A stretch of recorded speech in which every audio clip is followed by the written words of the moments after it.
Mühüm məsələlərdən biri də odur ki, Bəli. bu sual var. Bəzən qardaşların arasında, xüsusən dünyavi məsələlərdə söz-söhbətlər olur. Və bu sonra inciliyə çevrilir və daha da böyüyür.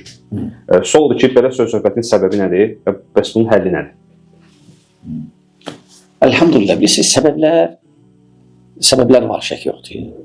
Elhamdülillah, hər bir səbəbində həlli var, elhamdülillah. Səbəblər odur ki, çox vaxt qardaşlar Allah və Rasulunun nəsiyyətinə qulaq asırlar.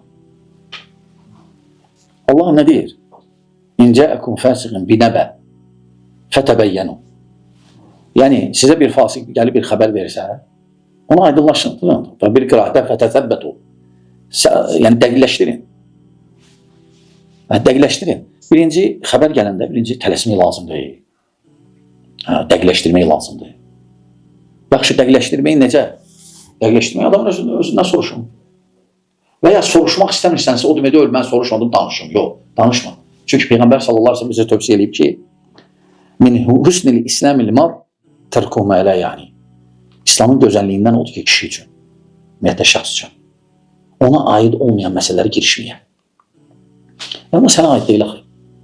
Sən girişirsən. Ən birinci səbəb Allah və Rasulunun nəsihətlərinə qulaq asmaq. Sözlərinə. Əlhamdülillah, şəriət hər şeyi həll edib. Şəriəti kim müraciət eləsə, nəcat tapacaq. Bu dünyada da həll tapacaq. Bu dünyada da və axirətdə də. Kim müraciət eləməsə, xəsarət çəkəcək. Bu dünyada da və axirətdə də. Ona görə, birinci nəsə olsa dəqiqləşdir. Əgər dəqiqləşirməsə, sənə aid deyil. Həlli isə, həlli dedik, dəqiqləşdirmək. Səbəb dəqiqləşdirməmək. Və həmçinin sənə aid olmayan məsələlərə girişmək. Həlli sənə aid olmayan məsələlərə girişməmək. Və sonra həmçinin dəqiqləşdirmək adamın özünə. Məsələn, çox vaxt, işimiz barədə nəsə deyirlər. Ya da adamla dəqiqləşdir və ya onlar özləri görüşsünlər. Onlar özləri görüşəndə məsələ həll olunur. Görsənir ki, çoxsu zənnidir. Görsənir ki, çoxsu başqa çevrilib, başqa cür çatdırılıb, şişirdilib. Ola bilsin, kimlərsə bundan istifadə eləsin.